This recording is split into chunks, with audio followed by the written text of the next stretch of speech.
जो नाज़ी के concentration camps थे वहाँ 3 साल। उस दौरान उन्होंने अपनी प्रेग्नेंट वाइफ़ को खो दिया, अपने भाई को खो दिया, अपने माँ-बाप को खो दिया। असल में इन दर्द को, इन वेदना को, इस सफ़रिंग को वही इंसान झेल सकता है ना, जिसके लाइफ़ में एक पर्पस है। उनके सिर मुड़वा दिए जाते थे, ठीक है?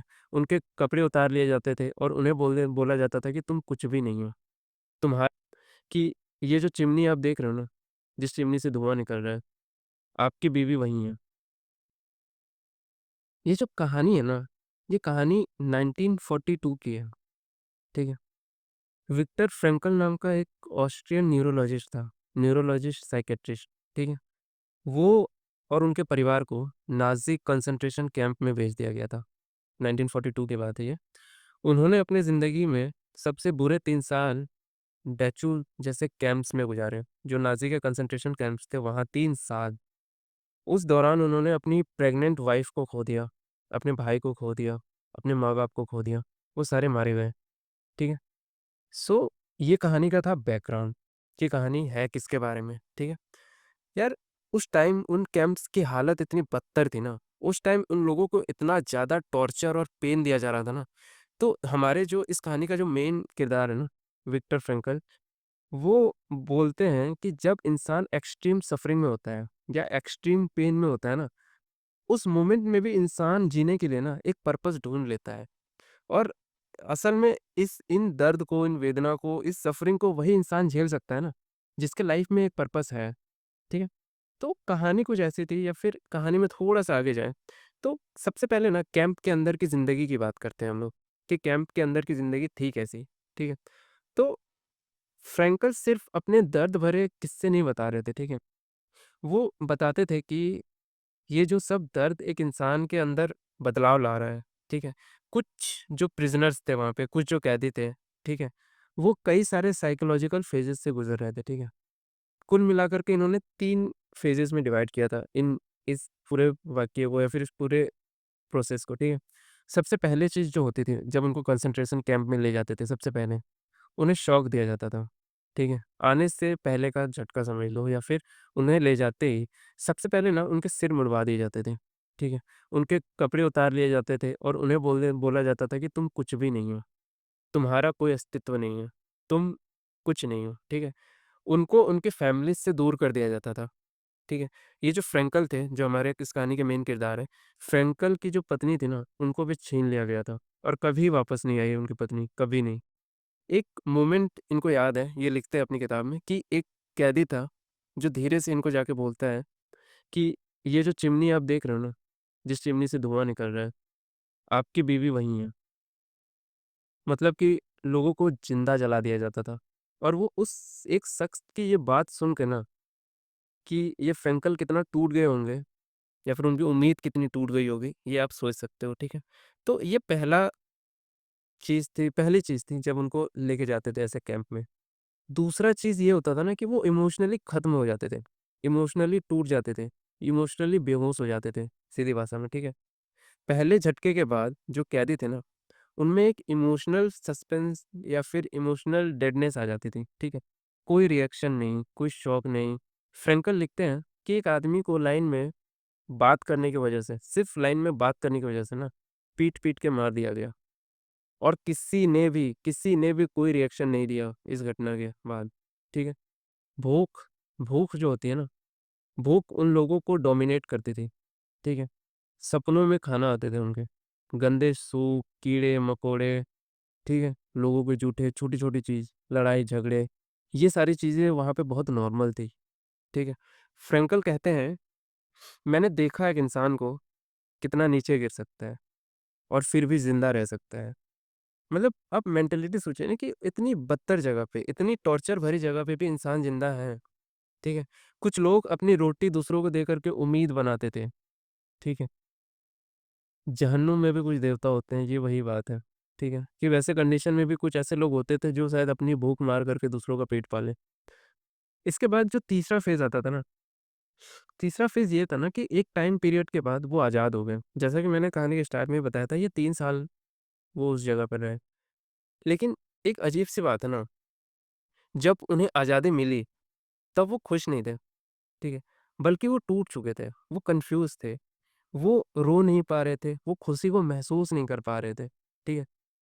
एक आदमी वहीं पे कुछ ऐसे भी लोग थे जो जैसे कि एक आदमी है वो फूलों भरे खेत में जाकर के घुटने के बल पड़ा हुआ है और अपनी आज़ादी को सोच रहा है कि क्या मैं आज़ाद हो गया?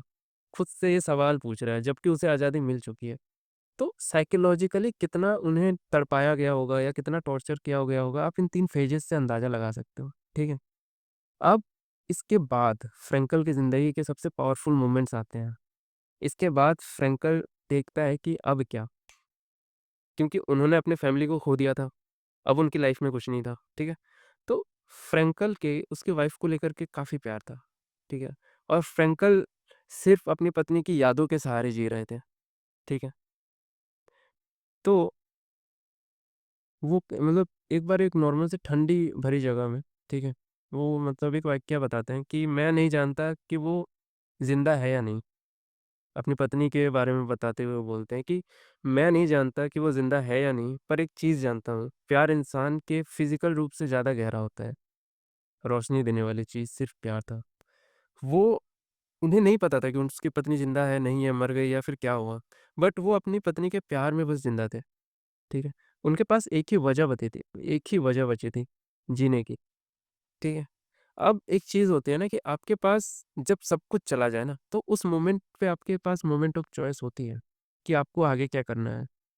क्योंकि आपके पास ए एक अब आप अगर अपने आप को इस सिचुएशन में रखो ना कि आपकी लाइफ़ से आपकी पत्नी चली गई, आपका भाई चला गया, आपके माँ-बाप चले गए और उनको मार दिया गया, ब्रूटली मार दिया गया। तो अब इंसान में कहीं न कहीं ना जीने की एक उम्मीद जो रहती है ना, वो खत्म होने से लगती है। बट फ्रैंकल के केस में थोड़ा-सा डिफरेंट था, ठीक है? एक दिन गार्ड्स ने उनका मैन्युस्क्रिप्ट छीन लिया। मैन्युस्क्रिप्ट कहने का मतलब है वो जब इस 3 साल उस जो नाज़ी कंसंट्रेशन कैंप में थे ना, वो लिखते थे। वो दूसरों को देख कर के ऑब्ज़र्व करके लिखते थे कि क्या चल रहा है, कैसे लोगों की साइकोलॉजी में बदलाव आ रहे हैं, ठीक है? उनका पूरा रिसर्च उस ड छोटी सी डायरी में था और जब एक गार्ड ने उसे छीन लिया ना, तो उनकी समझ लो कि सालों की मेहनत एक पल भर में खत्म हो गई, ठीक है? मतलब वो जिस चीज़ पे वो 3 साल जिस चीज़ पे दे रहे थे, उस चीज़ की बात हो रही।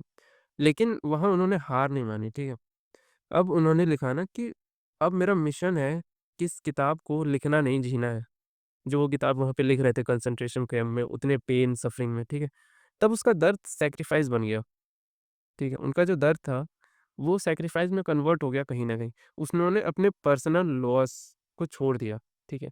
जो भी उनकी पत्नी को मार दिया गया या फिर अपने भाई, माता-पिता को मार दिया गया, उन्होंने अपने पर्सनल लॉस को छोड़ दिया, ठीक है?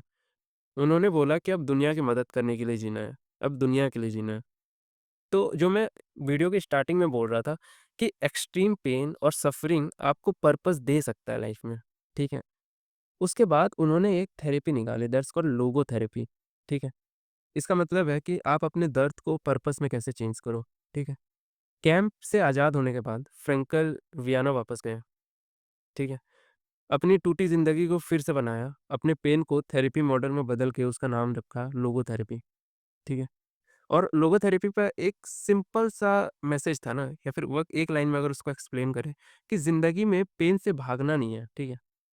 बल्कि पेन में मीनिंग ढूँढना है कि उस दर्द का असल में क्या मीनिंग है। उस चीज़ को समझना ही लोगोथेरेपी है, ठीक है? तो एक आदमी फ्रैंकल के पास आया, वो आदमी बहुत ज़्यादा सुसाइडल था, उसकी वाइफ़ मर गई थी। तो फ्रैंकल ने उससे एक बात पूछी ना कि अगर तुम पहले मर गए होते और तुम्हारी वाइफ़ रोती, ठीक है? तो क्या? तो उस आदमी ने जवाब दिया कि वो तो शायद और भी बुरा होता। तो फ्रैंकल ने कहा, "तो तुम ज़िंदा होकर उस उसके दर्द को अपने ऊपर ले आए हो, ठीक है? अब तुम्हारा दर्द किसी और के लिए सैक्रिफ़ाइस बन गया है। अब इस चीज़ को थोड़ा समझने की कोशिश करो।" उसकी बीवी पहले मर गई, ठीक है? जबकि उससे जब पूछा गया कि अगर आप पहले मर गए होते, आपकी बीवी ज़िंदा होती, तो उसे कितना दर्द होता, ठीक है? लेकिन फिर भी वो व्यक्ति ये नहीं बोलेगा ना कि बीवी अगर मैं मर गया तो मेरी बीवी को मर जाना चाहिए, ऐसा तो नहीं बोलेगा ना वो। सो यही है सैक्रिफाइस कि अपने दर्द को जियो, ठीक है? अपने दर्द में एक मीनिंग लाओ, ठीक है? उस आदमी को पिल्स नहीं चाहिए थे, उस आदमी को नई सोच चाहिए थी। साइकोलॉजिकल ट्रांसफॉर्मेशन बोल सकते हैं इस चीज़ को, ठीक है? तो सैक्रिफाइस का असली मतलब क्या है? सैक्रिफाइस कोई मतलब किताब की मोटिवेशन नहीं है, ठीक है? ये एक सच है। अगर दर्द का मतलब है तो वो दर्द नहीं, बलिदान बन जाता है, ठीक है? अगर तुम्हें अपने दर्द का मीनिंग नहीं पता है ना, तब तक ही वो दर्द है। जिस दिन you find out a way और a meaning of your pain, वो दर्द दर्द नहीं होता, ठीक है? वो एक सैक्रिफाइस बन जाती है, ठीक है? और सैक्रिफाइस एक इंसान को तोड़ता नहीं है, सैक्रिफाइस एक इंसान को बनाता है, ठीक है? हिंदू मिथोलॉजी या फिर हिंदू स्क्रिप्चर्स में जब हम लोग प्रेम बोलते हैं ना, तो प्रेम के साथ एक वर्ड अटैच करते हैं त्याग, जिसका मतलब होता है सैक्रिफाइस। और सैक्रिफाइस पेन से रिलेटेड है, क्योंकि जब हम लोग किसी चीज़ को त्यागते हैं ना, तो हम मनुष्यों को दर्द होता है, ठीक है? सो मेरे इस पूरे वीडियो का अगर एक लाइन में समरी देना है ना, तो यही है कि अपने पेन को एक मीनिंग दो, समझो, ठीक है? अपने कम्फर्ट को छोड़ो, अपने परिवार को अगर छोड़ना पड़ रहा है तो छोड़ो, अपने काम के लिए सैक्रिफाइस करो, ठीक है? ज़िंदा रहने की एक वजह ढूँढो, दूसरों को उनकी वजह ढूँढने में मदद करो, ठीक है? तो एट लास्ट मैं यही बोलूँगा कि उन्होंने जो एक किताब लिखी फ्रैंकल ने, अगर सर्च करो तो मिल जाएगी, मेन सर्च ऑफ मीनिंग। इस किताब में यही बात एक्सप्लेन की गई है, ठीक है? सो तुम चाहो तो मर सकते हो, तुम चाहो तो पेन को अवॉइड कर सकते हो, मगर पेन तुम्हें एक ऐसी वजह दे सकती है ना, जिस वजह को लेकर के तुम अपनी पूरी ज़िंदगी बिता सकते हो। शायद अपनी ज़िंदगी को एक बहुत गहरा, बहुत बड़ा पर्पस दे सकते हो। सो आज की वीडियो के लिए बस इतना ही। कल फिर मिलेंगे किसी नई कहानी, किसी नए वीडियो के साथ, कुछ नॉलेजेबल शेयर कर पाऊँ।